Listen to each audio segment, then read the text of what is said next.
नमस्कार मित्रांनो, मी या व्हिडिओमार्फत आपल्याला MDM ॲपचा वापर कसा करावा याबाबत सांगणार आहे. तर MDM ॲप हे प्ले स्टोअरवर उपलब्ध आहे. प्ले स्टोअरवरून डाउनलोड करून आपण या MDM ॲपचा उपयोग शालेय पोषण आहाराची माहिती, रोजचा डेली रिपोर्ट आपण त्यामार्फत पाठवू शकतो. यासाठी आपल्याला एक रजिस्ट्रेशन करावं लागतं. आपल्या शाळेचा UDIS क्रमांक व शालेय पोषणासाठी असणारा रजिस्टर मोबाईल क्रमांक एंटर करून आपल्याला हे ॲप्लिकेशन रजिस्टर करावं लागतं. याची पद्धत अशी आहे, ॲप्लिकेशन खोलल्यानंतर आपल्या शाळेचा UDIS क्रमांक आपल्याला या ठिकाणी टाकायचा आहे आणि जो रजिस्टर मोबाईल नंबर आहे तो या ठिकाणी टाकायचा आहे आणि रजिस्टर या बटनवरती क्लिक करायचं आहे. रजिस्टर या बटनवर क्लिक केल्यानंतर आपल्याला एक OTP मिळेल. तो OTP टाकून आपल्याला समोरील ॲप्लिकेशन सुरुवात होईल, ओपन होईल. जर का आपल्याला OTP मिळत नसेल तर आपण असं समजून जायचं की आपला ओपनिंग बॅलन्स डाटा आपण भरलेला नाही. हा आपल्याला मात्र सरळच्या साईडवर जाऊनच भरावा लागेल. सरळ education.maharashtra.gov.in वर आपण गेल्यानंतर आपल्याला त्या ठिकाणी स्कूल, संच मान्यता, स्टुडंट समरी आणि MDM ॲप हे टॅब दिसतील. MDM ॲपवर आपण क्लिक करा. MDM ॲपवर क्लिक केल्यानंतर तुम्ही एक लॉग इन विंडोवर जाल. लॉग इन विंडोमध्ये आपल्या शाळेचा UDIS क्रमांक, स्कूल पोर्टलचा पासवर्ड आणि कॅप कोड टाकून आपण लॉग इन व्हायचं. लॉग इन झाल्यानंतर एक वर 3 टॅब दिसतील. तर ओपनिंग बॅलन्स डाट्यावरती आपण माऊस नेल्यानंतर ओपनिंग बॅलन्सवर क्लिक करा. ओपनिंग बॅलन्सवर आपण क्लिक केला की विंडो ओपन होईल. त्या ठिकाणी आपण जो शाळा आहे आपली, त्या शाळेची स्ट्रेंथ म्हणजे 1 ते 5 आहे, 6 ते 8 आहे की बोथ म्हणजे 1 ते 8 आहे. या ठिकाणी जर तुमच्याकडे जर 1 ते 7 वर्ग असेल तरीही आपण बोथ म्हणजे 1 ते 8 हेच निवडायचं आणि असणारी स्ट्रेंथ म्हणजे फर्स्ट, सेकंड, फोर्थ, 5, 6, 7. 7 वर्ग असतील तर 7पर्यंत, 6 असेल तर 6पर्यंत, 5 असेल तर 5पर्यंत निवडून आपण या ठिकाणी ओपनिंग डाटा म्हणजे ओपनिंग बॅलन्स जेवढा आहे ते बॅलन्स सर्व या ठिकाणी आपल्याला टाकायचं आहे. तांदूळ, जसं डाळी, तांदूळ आहे, मसाला वगैरे, मीठ, तेल, सर्व गोष्टी आपल्याला हे टाकून अपडेट या बटनवरती क्लिक करायचं. अपडेटवर आपण क्लिक केल्यानंतर अशा पद्धतीने एक विंडो येईल. या ठिकाणी ओके करून आपली माहिती चेक करा. ओके करून आपली माहिती अद्ययावत करा. अद्ययावत झाल्यानंतर आपला ओपनिंग बॅलन्स हा कंप्लीट झाला. आपण याच पोर्टलच्या मदतीने सुद्धा आपले डेली रिपोर्ट्स पाठवू शकतो, परंतु इंटरनेट खर्च जास्त लागेल. त्यासाठी आपण एक जे MDM ॲप आहे त्याचा वापर करणार आहोत. त्याची माहिती आपण आता या ठिकाणी पाहणार आहोत. आपण या ठिकाणी या MDM ॲपमध्ये आपला आता पुन्हाहून आपल्याला मोबाईल क्रमांक आणि आपला UDIS क्रमांक टाकावा लागेल. हे टाकल्यानंतर आपल्याला एक OTP मिळेल. तो OTP टाकून OTP कन्फर्म करायचा. कन्फर्म झाल्यानंतर OTP कन्फर्म झाल्याचा आपल्याला मॅसेज येऊन आपलं ॲप्लिकेशन सुरुवात होईल. आता हे ॲप्लिकेशन काम कसं करतं तर MDM ॲप आपण डाउनलोड केलेलं असणार. MDM ॲपवर क्लिक करा. MDM ॲपवर क्लिक केल्यानंतर क्लिक करता क्षणी आपल्याला ज्या दिवसाचा आपण डाटा भरणार आहोत त्या दिवशीची तारीख की सह ते ॲप्लिकेशन ओपन होईल. बघा, या ठिकाणी माझ्या शाळेचं नाव आलेलं आहे. या ठिकाणी आजची तारीख आलेली आहे. आमच्याकडे असणारे जे वर्ग आहे ते वर्गाची स्ट्रेंथसुद्धा 1 ते 7पर्यंत आलेली आहे. आता मला या ठिकाणी आजच्या दिवसाची माहिती भरायची आहे. तर आज आमच्याकडे शालेय पोषण आहार शिजवला का, यस या नो या गोष्टीमध्ये आपण ते निवडायचं आहे. जर आपल्याला इंग्लिशमध्ये अवघड वाटत असेल तर वर हे 3 रेषेचं जे टॅब आहे त्यावर क्लिक करा.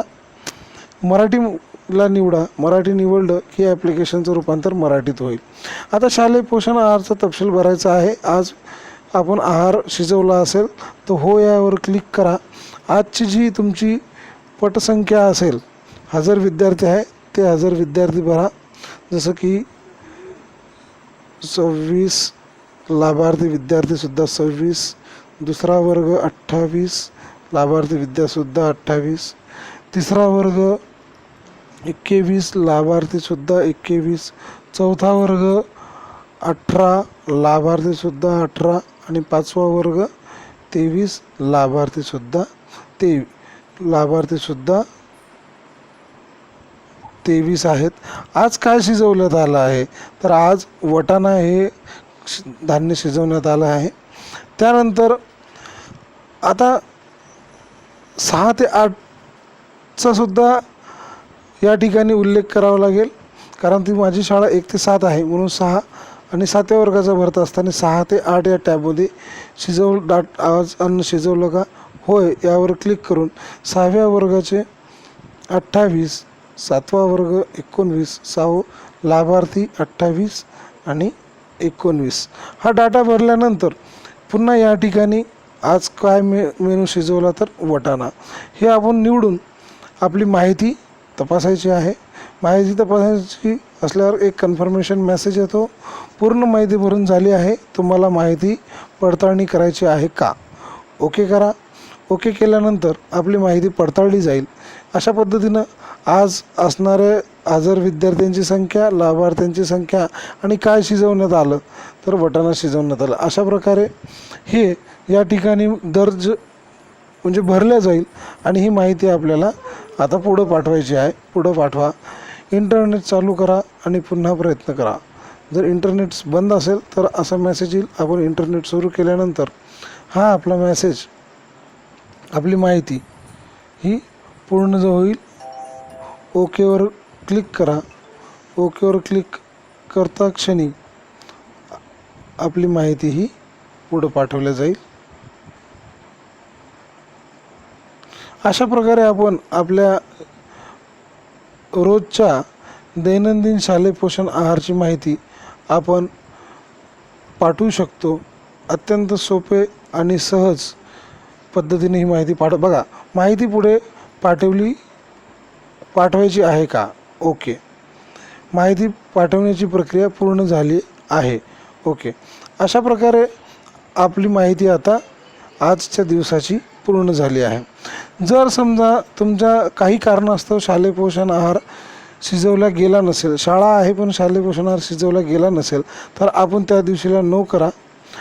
जी पटसंख्या हजारमध्ये आहे ती पटसंख्या आपल्याला भरावी लागेल. या ठिकाणी पटसंख्या भरावी लागेल आणि का शिजवला गेला नाही तर या ठिकाणी त्याचं कारण निवडा. म्हणजे आज कुकवाला अन्न शिजवणारा आला नाही, आपण याला मराठीत करूया म्हणजे आपल्याला लगेच समजून पडेल. तर का स्वयंपाक करण्यात आला नाही, स्वयंपाक मदतनीस अनुपस्थित होता, तांदूळ आणि इतर साठा संपला आहे, पोषण आहार आगाऊ धान्य संपला आहे, पोषण आहार स्नेहभोजनात वापरला, शाळेला स्थानिक सुट्टी होती, शाळेची सहल गेली होती. योग्य त्या आपण कारण या ठिकाणी निवडून माहिती तपासायची, माहिती तपासून ती पुढं पाठवायची आणि आपली माहिती ज्या दिवशी अन्न शिजवलं नाही त्या दिवशीसुद्धा ही माहिती आपण पाठवायची. अशा पद्धतीनं आपण ही माहिती पाठवून आपल्या शालेय पोषण आहाराची माहिती नियमित आपण पाठवू शकतो. असं हे अत्यंत सोपं असं ॲप्लिकेशन आहे. या ॲप्लिकेशनचा उपयोग करून आपण जरूर आपल्या शाळेचा डेली रिपोर्ट्स, शाळेची रोजची दैनंदिन माहिती पाठवू शकता. आपल्याला